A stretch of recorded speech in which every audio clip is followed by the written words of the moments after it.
ngày lâu đinh khi bằng thu cũ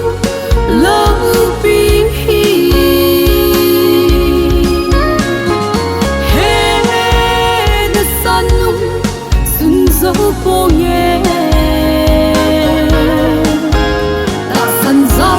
la hin na chân tê đi adon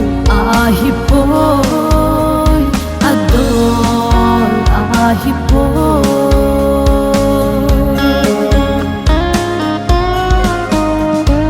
cross atun azo so ta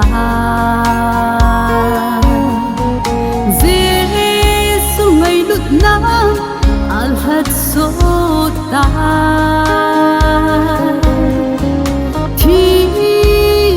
thanh long xuân ở số thiên ta thiên thu chu a bu hình tai hi bằng thu cũ lâu bi he na san nung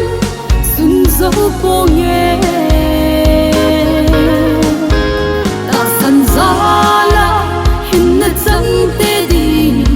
adon ahipoy adon ahipoy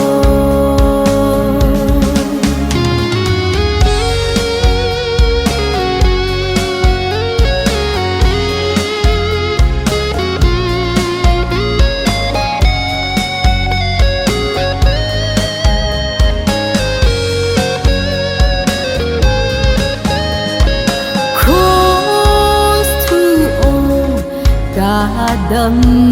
na Giêsu ngày lụt na o cả khu mu na thì sân long ha o bất thiên chân na ba thiên thu bầu đi giờ gai zon na